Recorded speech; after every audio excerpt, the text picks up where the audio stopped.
할렐루야. 네, 오늘도 함께 하실 우리 주님 기대하며 주의 은혜가 충만한 예배가 되기를 기원합니다. 네, 오늘 말씀은 눈물을 닦아주신 주님, 이 제목으로 함께 은혜 받기를 원합니다. 우주를 질서 있게 조화롭게 창조하신 하나님께서 세상을 그렇게 아름답게 만드셨듯이 우리 인간을 최고의 걸작품으로 창조하셨습니다. 사람의 몸의 어느 한 부분도 의미 없이 그저 만들어진 부분은 하나도 없어요. 그래서 우리의 그 몸을 볼 때, 또 우리의 삶을 볼 때 넘쳐나는 은혜도 있지만 좀 부족한 것도 있습니다. 그러나 은혜 받고 난 다음에 넘쳐나는 것도 감사, 건강한 것도 감사, 좀 연약한 거, 부족한 것도 감사입니다. 그래서 있는 모습을 그대로 감사하면 그 부족함이 오히려 하나님 은혜가 부어지는 능력의 통로로 사용될 것이라고 믿습니다. 특별히 하나님이 만든 우리 몸 가운데 우리 이 눈 밑에 보면 눈물샘이 있어요. 잘 보이지는 않아요. 거울을 보면서 열심히 눈을 좀 째려보면서 보면 눈물샘이, 조그만 샘이 있어요. 거기서 때때로 기쁠 때, 슬플 때, 혹은 우리 마음의 감정이 이렇게 동하는 순간 눈물샘에서 눈물이 한 바가지씩 쏟아져 나옵니다. 정말 한 바가지 쏟아 나오신 분들은 안가에 가셔야 돼요. 표현은 한 바가지인데 참 이렇게 눈물이 많이 나요. 제가 지난 주일날 좀 많이 울었죠. 할렐루야. 나중에 그 내용에 인용했던 분이 그 유정서, 이제 그분이 이제 권사님 되셨더라고요. 감리교회 다니시는데 나중에 연락이 오셨더라고요. 제가 권사님 얘기를 허락 없이 설교 시간에 좀 써먹었다고. 그래서 나중에 그 설교 영상 한번 보내달라고 부탁하시더라고요. 정말 주체할 수 없는 눈물이 쏟아지는 순간이 있습니다. 근데 눈물은 우리 삶의 많은 의미들을 새롭게 새기는 그런 계기를 만들기도 합니다. 유명한 암 전문의 의학자인 이병욱 박사님이 이렇게 말하시더라고요. 우리 몸 안에 있는 독소를 해소하지 못하면 마음의 병과 함께 육신의 병인 암이 나타난다고. 이분이 하는 말이, 암에 걸리신 분들이 대부분 한 5년 전, 한 10년 전, 뭐 짧게는 1, 2년 전이겠지만 굉장히 삶이 힘드셨다는 거예요. 그런데 그 삶이 힘들면 우리 몸 안에 독소가 쌓이는데 이 독소를 제때제때 해결하지 못하면 이게 나중에 병으로 나타나는 경우가 많다는 거예요. 제 말이 아니라 의사가 하는 말이에요. 그러면 우리 몸 안에 있는 독을 어떻게 하면 해소합니까? 운동을 하면 되나요? 막 가서 땀 흘리고 사우나에 가서 막 땀 흘리면 되나요? 좀 의미가 있겠지만 이분이 이렇게 말을 하시더라고요. 가슴 속에 맺힌 분노, 미움, 슬픔 등을 눈물에 담아 펑펑 쏟아내면 몸 안의 독소를 뽑아내 건강하게 살 수 있다는 거예요. 자, 제가 여러분들 백세수 건강하는 방법을 알려드렸어요. 할렐루야. 많이 울면 돼요. 저 오래 살 것 같죠? 할렐루야. 이번 한 주간 또 참 집회 기간에 많이 울었습니다. 저도 이제 집회 기간에, 물론 저는 이제 또 여러분을 위해서 기도하는 역할을 해야 되니까 제 기도는 거의 못했지만 좀 짧게 시간 날 때 저도 제 기도를 했는데 참 하나님이 굉장히 많은 위로를 주시고요. 저는 이번 집회 기간 동안 설교 때는 그 얘기는 하지 않았지만 제게는 이제 아브라함을 떠올리게 하시더라고요. 그 아브라함이 주의 말씀을 듣고 믿음의 길을 갔던 그 가나안 땅이 굉장히 고독하고 외로웠던 지구 끝과 같은 땅이었잖아요. 그가 깊은 밤 가운데 말씀하시는 주의 음성을 들으면서 하늘의 별 쳐다보고 땅의 티끌을 보면서 이렇게 위로를 받았는데, 저는 개인적으로 하나님께서 그 말씀들을 제 마음에 감동 주시면서 하시더라고요. 왜 이렇게 눈물이 나든지 오늘은 울지 않을 겁니다. 할렐루야. 유명한 독일의 철학자 쇼펜하우어가 이렇게 말을 했어요. 눈물을 모르는 눈으로는 진리를 보지 못하며 아픔을 겪지 아니한 마음으로는 사람을 모른다. 그래서 보면 좀 성숙한 사람들은요, 눈물 많이 흘려본 사람이에요. 저 사람 어떻게 저렇게 깊을까? 어떻게 저렇게 깊이가 있을까? 이렇게 다가가 보면 좀 나이에 걸맞지 않게 좀 눈물을 쏟아본 경험이 있는 사람들은 좀 삶을 바라보는 태도가 좀 다른 것 같아요. 아픔을 겪어본 사람은 타인의 고통과 아픔에 대해서도 굉장히 섬세하게 이렇게 다가가서 만져줄 수 있는 그런 자세들을 가지고 있는 것 같아요. 특별히 하나님은 눈물을 가지고 있는 인생들을 찾아오십니다. 오늘 예배하시면서 또 한 번 하나님이 눈물의 은혜를 주시며 왈칵 쏟아내시는 은혜가 있기를 주의 이름으로 축원합니다. 혹은 나는 지금까지 한 번도 기도할 때 예배할 때 눈물을 흘려본 적 없다. 자랑은 아닌 것 같아요. 눈물 흘려보며 예배하며 하나님 바라보는 은혜가 한 번도 없었던 분들 오늘 예배하면서 하나님께서 눈물의 은혜 주시기를 주의 이름으로 축복합니다.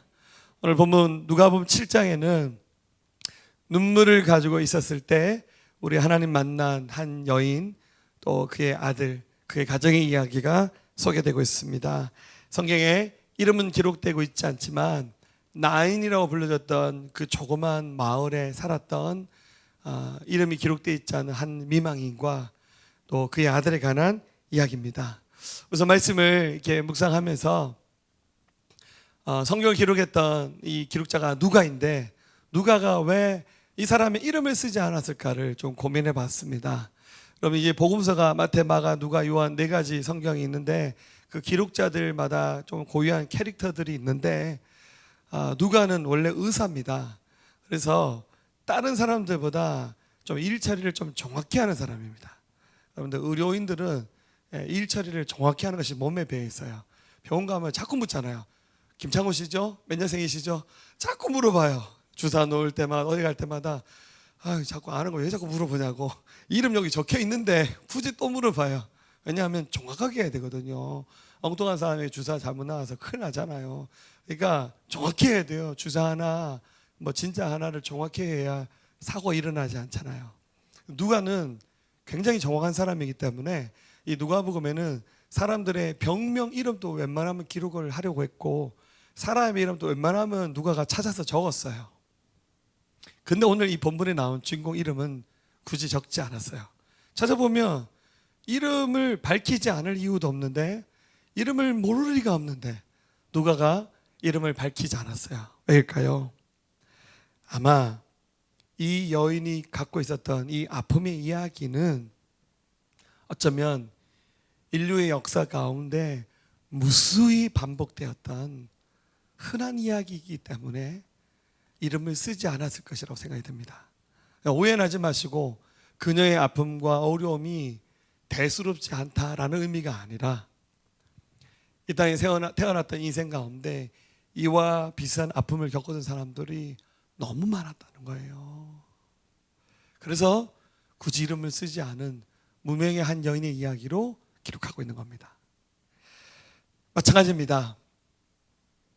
우리 이 땅을 살면서 굉장히 편안하게 아무런 어려움 없이 그렇게 살아가는 분도 계시겠지만 다 얘기하지 않아서 그렇지 혹은 말하고 싶지 않아서 가족 신화처럼 된 거죠.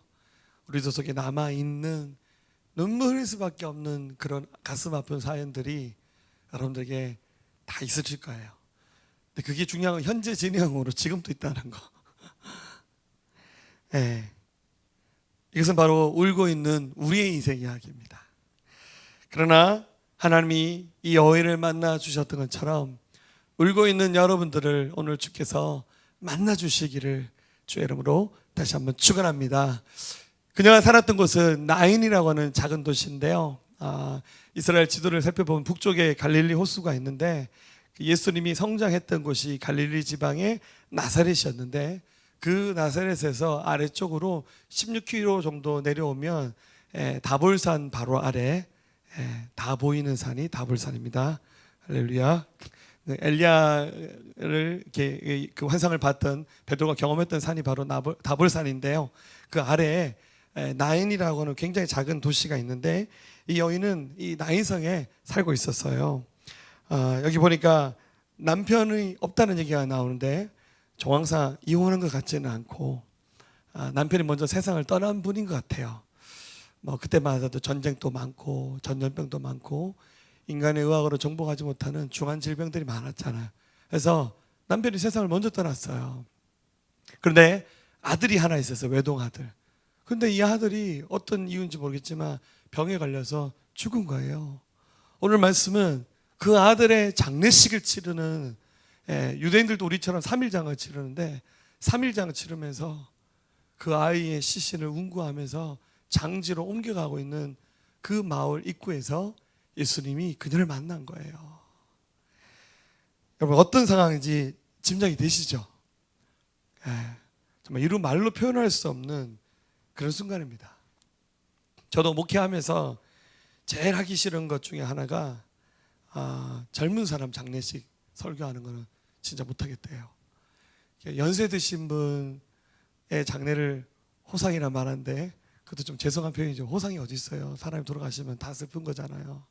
근데 진짜 불의의 사고로 젊은 분이 돌아가시면 정말 참담하더라고요. 어떻게 설교를 해야 될지 모르겠어요. 뭐 위로한다는 것 자체가 이게 참 어불성설인 것 같아요. 정말 젊은 사람 장례식 때 가서 설교하라 하면 전 도망가고 싶어요. 해줄 말이 없어요. 그러니까 오늘 본문에 나오는 이 사건이 그거예요. 이 미망인의 아들이 죽었잖아요. 아들이 몇 살인지 모르겠지만 기껏 해봐야 10몇 살, 20살 된 아들이 죽은 거예요. 그 슬픔은 말로 표현할 수 없어요. 자식이 죽으면 가슴에 묻는다고 그러잖아요. 그래서 그녀가 이 장례식이 끝나가는 이 순간까지도 계속 울고 있었어요. 근데 주님이 이 장례식장 한가운데 서게 되셨고 그녀를 만나셨어요. 그리고 그에게 다가가셔서 말씀하십니다. 11절에 그 후에 예수께서 나인한 성으로 가실 때 여자와 많은 무리가 동행하더니 성문 가까이 이르실 때 사람들이 한 죽은 자를 메고 나오니 이는 한 어머니의 독자여 그의 어머니는 과부라. 그 성에 많은 사람도 그와 함께 나오거늘. 그래서 이제 그 운구하는 그 장면, 그 유대인의 장례식 우리랑 뭐 비슷해요. 사람의 시신을 어깨에 메고 운구하는 거죠. 그때 주께서 그 자리에 서서 13절에 말씀하시기를 주께서 과부를 보시고 불쌍히 여기사 울지 말라 하시고 주님이 그 속에 다가가셔서 이렇게 말씀하셨어요. 사랑하라 울지 마라. 울지 마라. 그렇게 말씀하셨어요. 앞서 말씀드렸듯이 이름조차 밝히지 못하고 있는 무명한 삶을 살았던 그녀에게 다가오셔서 주께서 누구든지 간에 차별하지 아니하시고 울고 있는 자 곁에 서셔서 주께서 위로하시면서 그의 눈물을 우리 주님 보셨어요. 사랑하는 여러분, 어떤 사람이 주님을 만나냐면 죄가 하나도 없는 사람, 정직한 사람, 신실한 사람이 꼭 주님을 만나는 것은 아니더라고요. 주님을 만나는 사람은 실패를 경험하든 죄를 지어서 깨졌든 어떤 인생을 살았든 간에 하나님 앞에서 뜨거운 눈물을 쏟아내면서 회개도 하고 또 그 상심한 마음을 우리 하나님께 있는 그대로 다 토로하면서 용기 내어서 우리 하나님 앞에 서는 사람이 우리 주님 만날 수 있습니다. 마태복음 5장에서도 그렇게 말합니다. 심령이 가난한 자는 복이 있나니 천국이 그들의 것이며 애통하는 자는 복이 있나니 그들이 위로를 받을 것이라고. 하나님 앞에서 눈물을 흘리는 사람이 우리 주님 만날 수 있어요. 그렇기 때문에 저는 예수님은 울지 마라라고 말씀하셨지만 저는 역설적으로 말하고 싶어요. 많이 우셔야 돼요. 주님 앞에서 많은 눈물을 흘리시면서 정말 주님 만날 수 있는 자격 있는 사람들이 되셔야 돼요. 예레미야가 그렇게 말했습니다. 예레미야가 3장 48절에 딸 내 백성의 파멸로 말미암아 내 눈에는 눈물이 시내처럼 흐르도다. 내 눈에 흐른 눈물이 그치지 아니하고 쉬지 아니하며 여호와께서 하늘을 살피시고 돌아보실 때까지니라.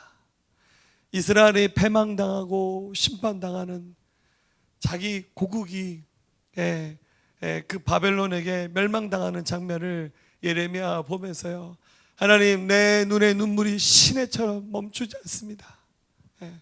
그냥 이게 끌려갈 때 엄청나게 비참하게 끌려갔거든요. 바벨론이 이스라엘 왕을 잡아서 두 눈을 뽑아버리고는, 그리고 왕을 빨가벗겨서 여러분들 발목에 손에 쇠고랑을 차고는요, 그 수천 킬로 되는 길을요 그렇게 끌고 갔어요. 짐승 끌고 가듯이.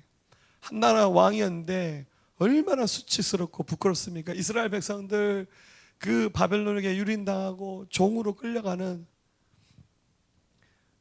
이스라엘 백성은 전부가 하나님을 향해서 원망하는 눈물도 쏟았겠지만, 하나님 다 우리 죄입니다. 우리가 그렇게 수없이 많은 선자들이 예언하고 하나님 말씀을 전해줬지만 마음이 강팍해서 교만해서 하나님 말씀 못 들었거든요.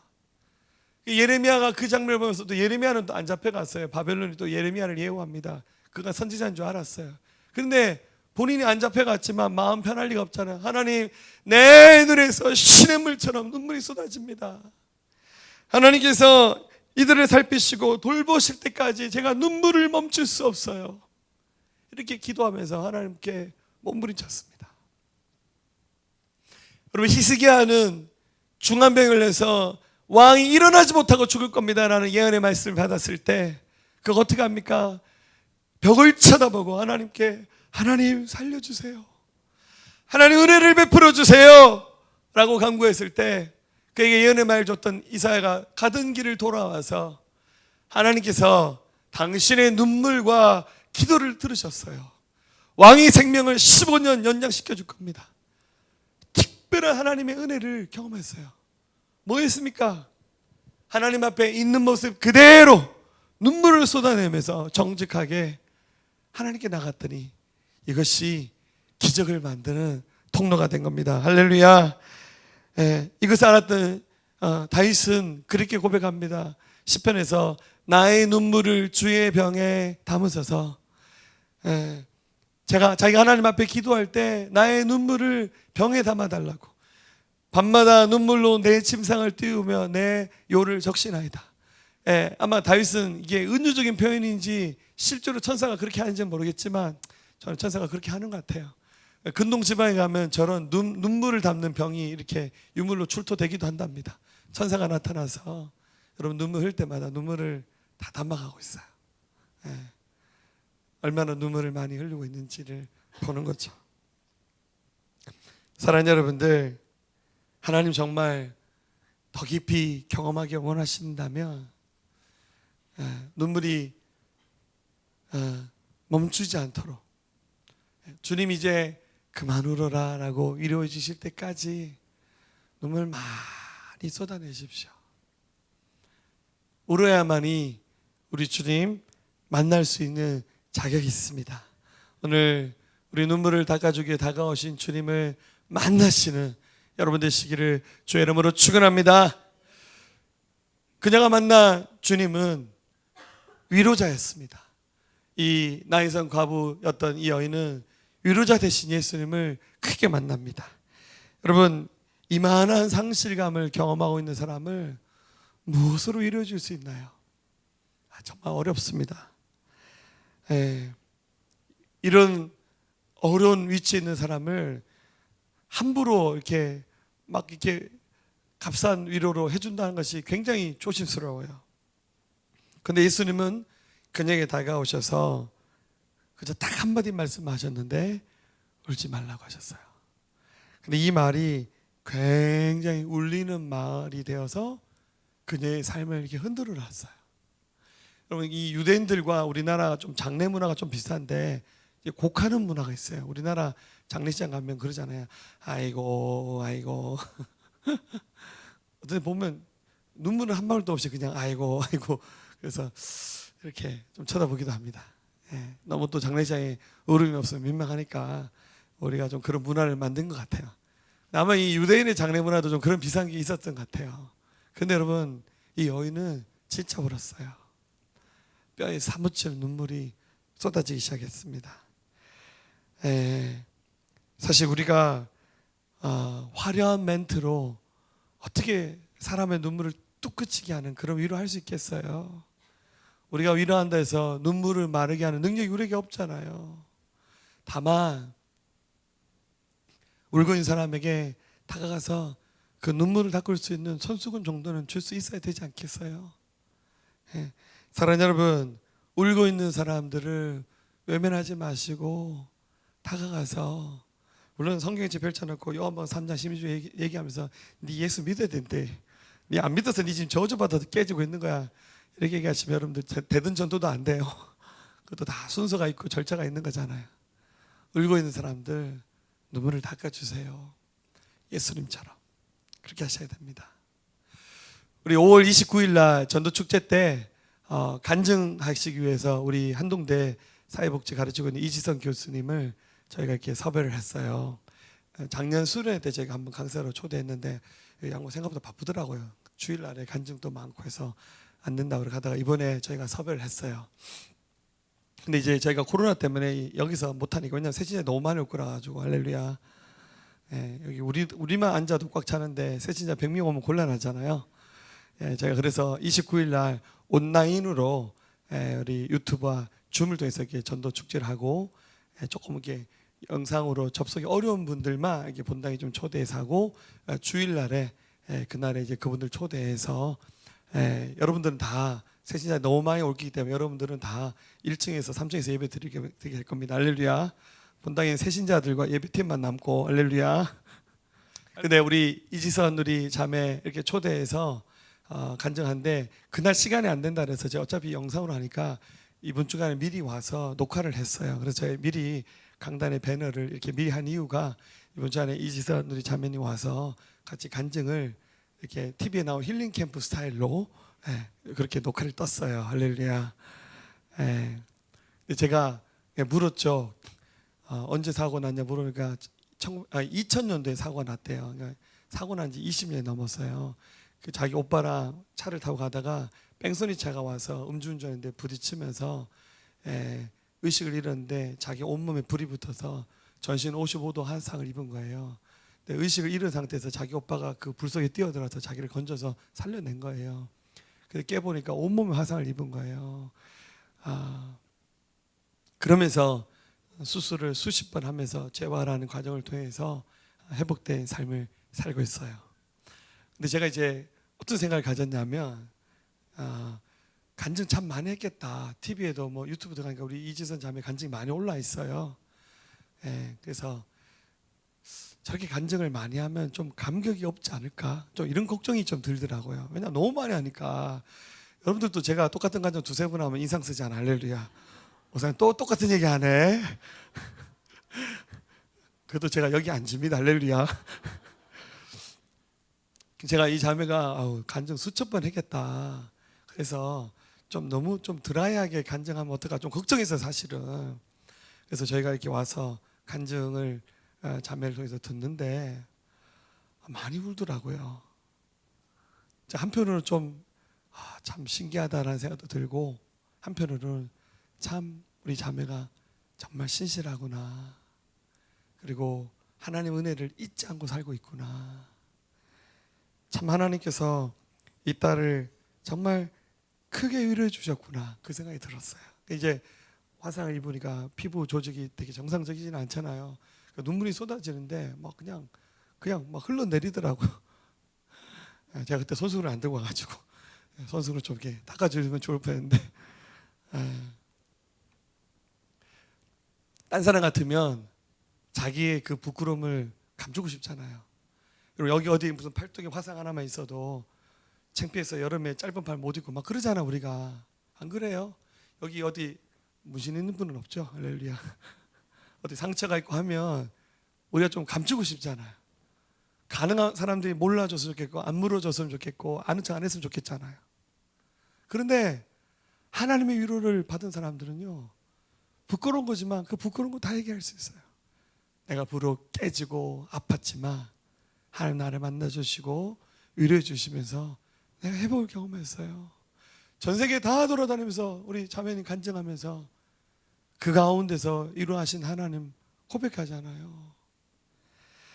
사랑하는 여러분, 이 나인성, 이 미망이를 우리 하나님께서 위로해 주시고 만나 주셨던 것처럼 오늘 이 자리에 아직도 주님 깊이 만나지 못하고 상심한 채 어떻게 하든지 그 나의 부끄러운 수치는 가리고 싶고 숨기고 싶고 사람들에게 들키고 싶지 않은 삶을 살고 있는 분들, 은둔의 삶을 살고 있는 분 있다면 여러분 찾아오신 주님께 손 내미시고 인생을 맡기시기를 주의 이름으로 축원합니다.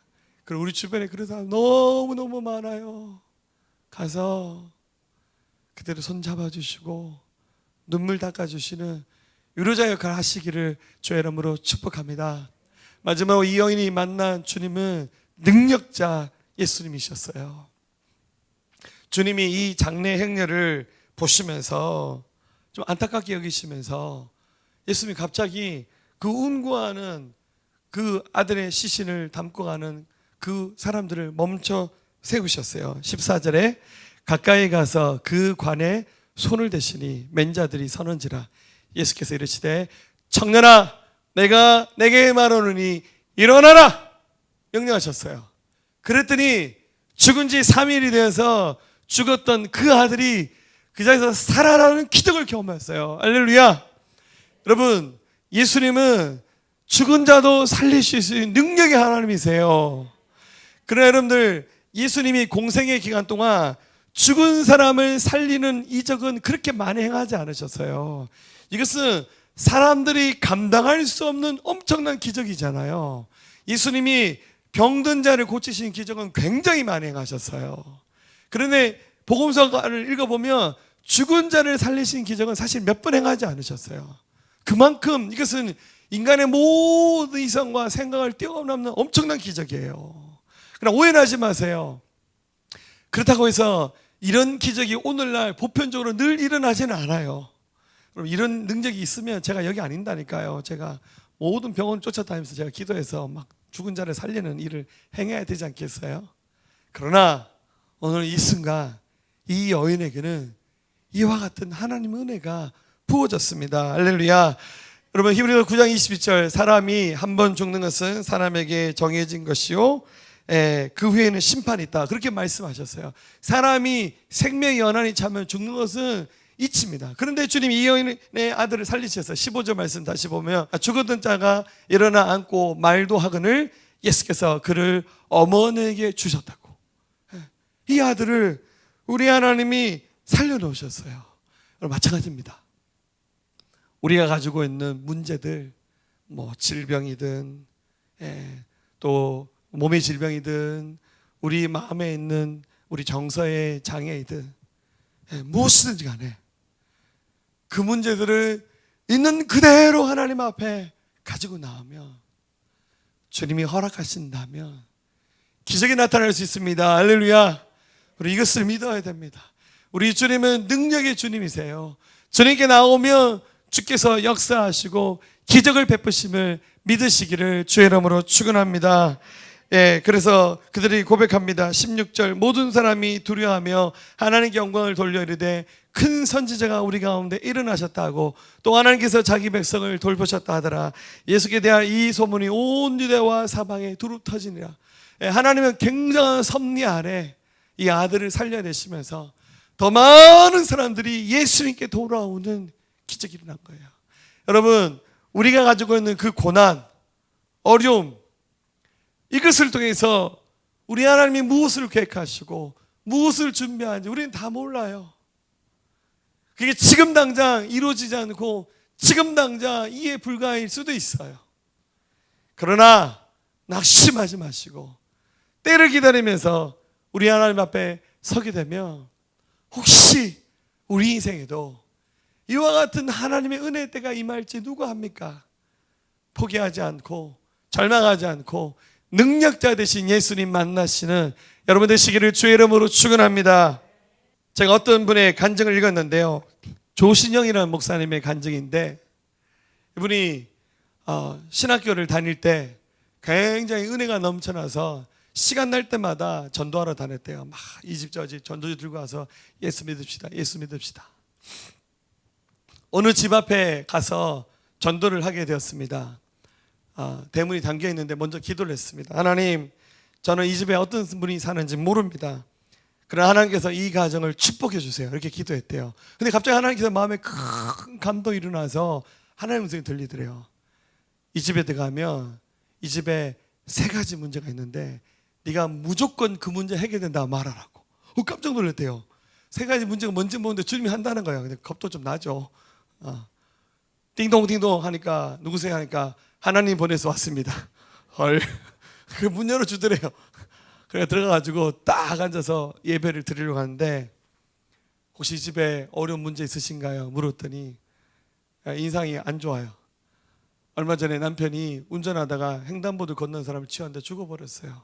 그래서 지금 합의를 못하고 지금 감옥에 가서 구치소에 있다는 거예요. 그래서 하나님이 그 문제 해결해 주실 거예요. 근데 그 집에 보니까 딸이 있는데 이 딸이 다리를 절들을 하는 거예요. 그래서 물어보니까 한 100일쯤 됐을 때 고모가 대신 애를 보다가 애를 떨어뜨려서 다리에 이 신경에 손상이 있었는데 그 이후로 이걸 고치지 못해서 아이가 다리가 절개됐고 다리가 짧다는 거예요.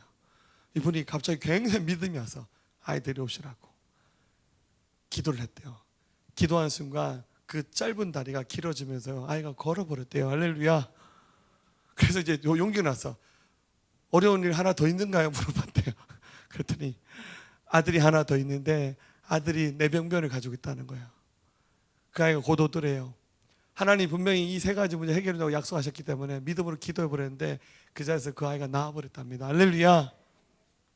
사랑하는 여러분, 물론 모든 사람이 늘 이런 기적을 경험한다 그렇게 말할 수는 없어요. 뭐 병 고치는 은사가 있다 해서 기도하면 모든 병이 다 난다, 저는 그렇게 하고 싶어요.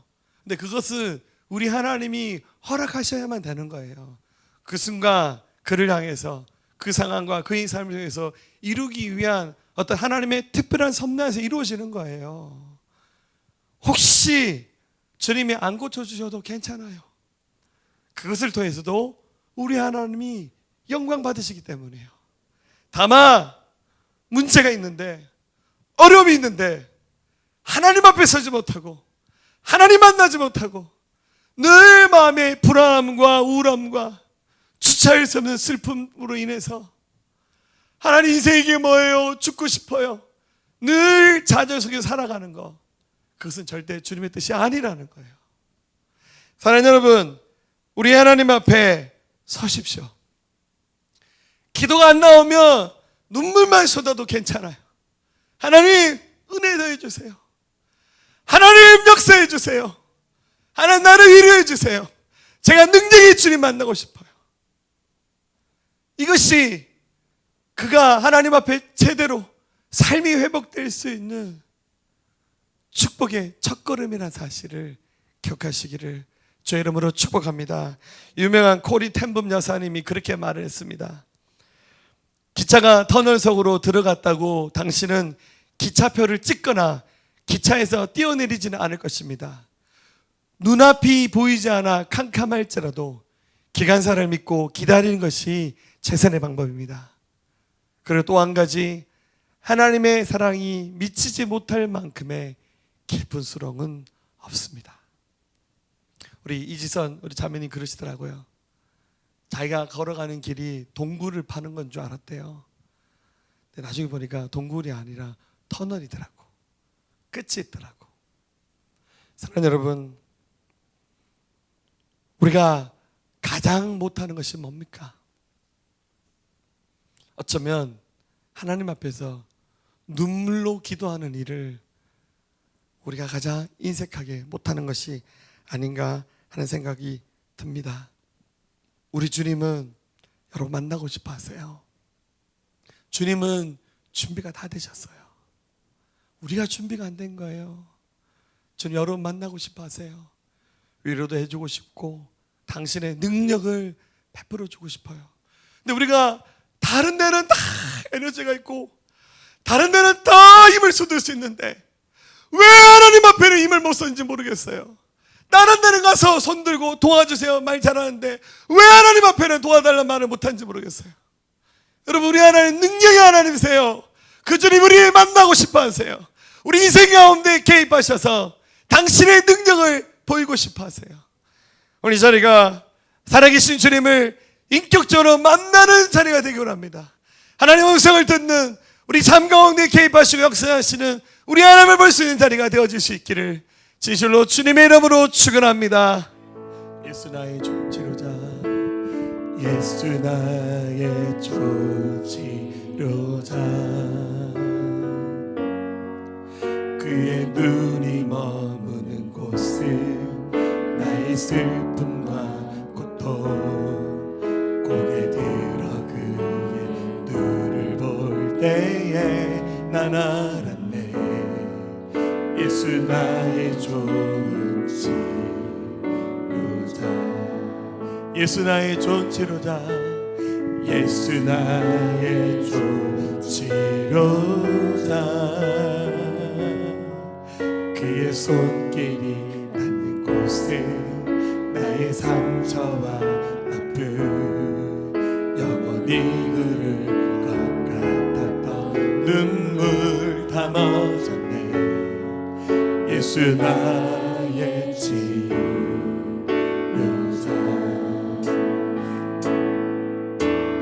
나 노래하리라.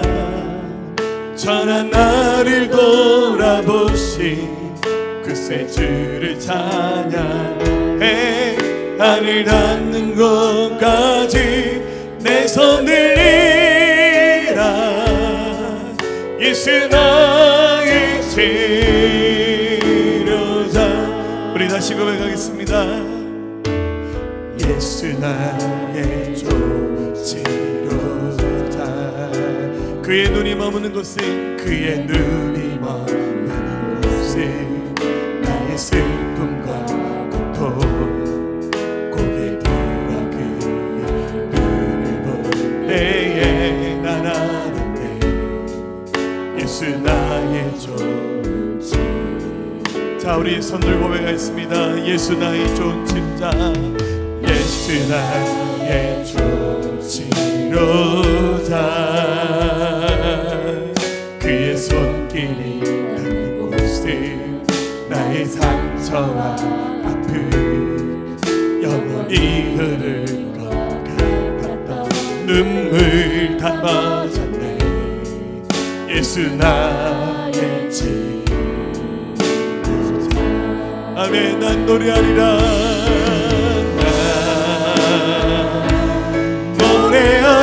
노래하리라. 전한 나를 돌아보신 그 새 주를 찬양해. 하늘 닿는 곳까지 내 손을 이라. 예수 나의 치료자. 난 노래하리라.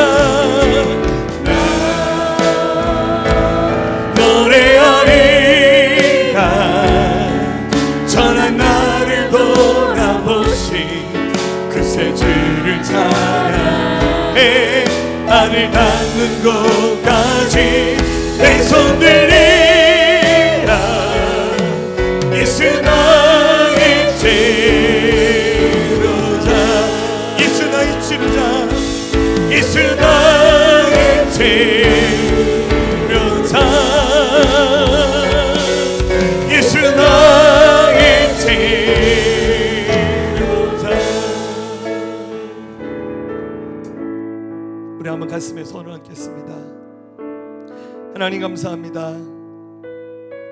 웃고 있지만 울고 있는 자들, 눈물을 쏟아낼 용기조차 없는 자들, 혹은 마음이 강팍해서 하나님 앞에 눈물로 서지 못하는 교회 주변만 왔다 갔다 하는 인생들, 하나님 너무 큰 상처와 아픔으로 좌절하며 하나님 일어나지 못한 자들, 우리가 이 자리에 있는 모든 사람들의 영적 상황과 환경들이 다르지만 그러나 하나님 우리가 용기 내어 하나님 앞에 섰습니다.